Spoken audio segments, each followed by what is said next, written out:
Hello guys, good afternoon sa inyo lahat. Ito si Gene. Welcome sa 11 Workshop. So guys, kanina nag-ikot-ikot ulit tayo dito sa around Caloocan, no? Nakapasyal tayo sa mga latagan, tsaka sa mga surplus. And sinuwerte tayo guys kasi may nakita ako sa latagan dun sa Bagong Silang, sa Phase 1, malapit sa simbahan.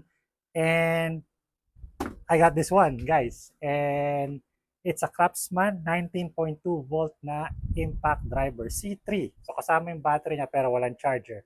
And binigay lang sa akin, guys, this for 200 pesos. So napakamura niya, guys. And if I can get it to work, eh malaking ano to, magandang addition to sa ating workshop, no, guys.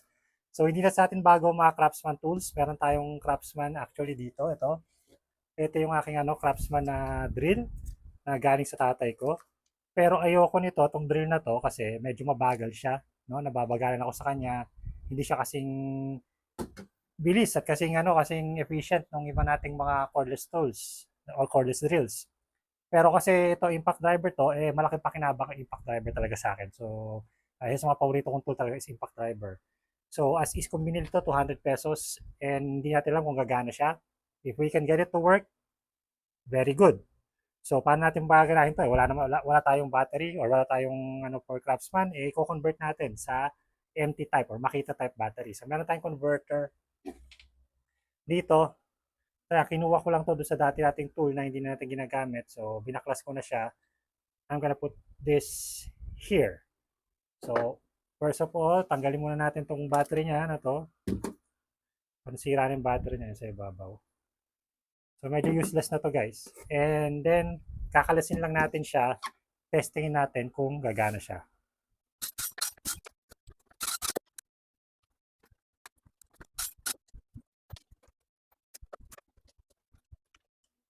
Okay, guys. So, ito yung nasa loob niya. And ito yung kanya nag-hold sa battery niya. I think this is positive and this is negative. So, or baliktad. Ito yata yung negative at ito yung positive. So, tingnan natin, guys. Testingin lang muna natin kung gagana siya. And kung gumana siya, jackpot. Pag hindi gumana, ayos lang. It's just naman, hindi naman siya ganun ka-expensive, kamahal, no? So, ipitin ko lang tong wire na to, tingnan natin kung mapapagana natin, no? So, saan ba yung isa kong screwdriver? Yeah, flat. Ipitin lang natin yung wire. Yan, so naman. Pero kung nakita naman yung siya. Yan, wala na. Kaya kasi na. Okay, tapos kabitan natin ng battery. Para makita, empty type battery. See if it's gonna work. Cross fingers.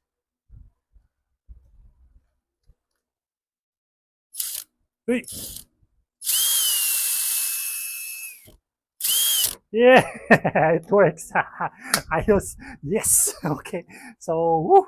Kinabahan ako. Akala ko di gagana. Sayang naman kasi kung di gumana. And may ano na rin kasi ako dati. Nadala na ako kasi binili ako dati. Ito, binili ko sa Japan Surplus to.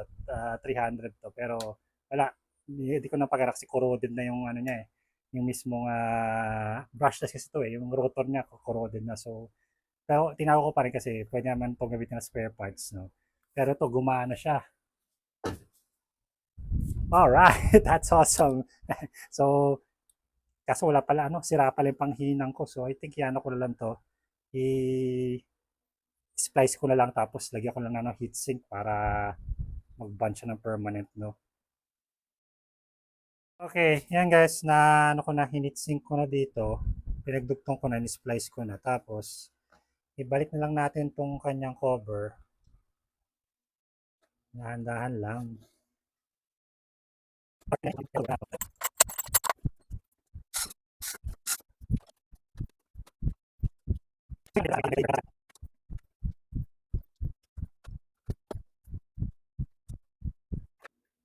So ito nga yun guys, idudutong natin to dito para maging permanent siya.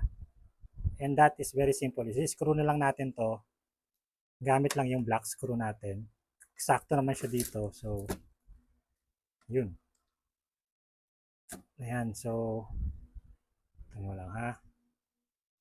So guys, ayan, in-screw ko na lang yung ano sa ilalim. Ito, converter. Takpan lang natin ito ng ano dito, ng epoxy clear or something para hindi siya pasukan ng alikabok. Pero testing ulit natin. Forward, reverse. Good. So, next natin. 1/4. Tapos, hanap lang ako ng kahoy. Sabay ko dati testing na kahoy.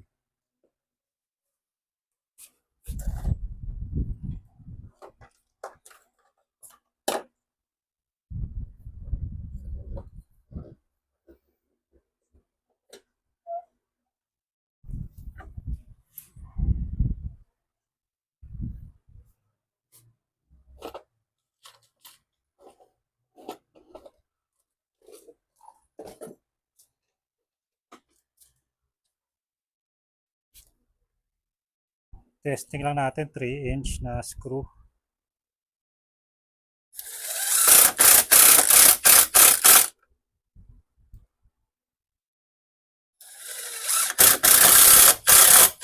Yun. Yeah, medyo may ano siya, may kumakatok na siya sa loob pero that's just fine. So 200 pesos lang naman. So okay na yan sa akin. I have no problem with that. Magagamit na rin ito. Yan. It's nice. So konting linis na lang yan guys. Okay guys, so yeah, worth it yung nagastos natin dito, no? So yeah, I really like it. Medyo mabigat lang siya and bulky. Hindi katulad ng iba natin mga impact brushless impact driver. But it can do the job. It will do the job. And yeah, yun lang naman ang kailangan ko, guys. So yeah, so okay na to. Babalik ako doon sa sa Latagan. I think next week tingnan natin baka may maka-jackpot ulit tayo ng isa pa tools or whatever, no? So yeah, sana may makita ulit tayo next time. Okay? So yun lang guys. Thank you so much for watching. I'm gonna see you guys again. This is Gene from 11 Workshop. Adios.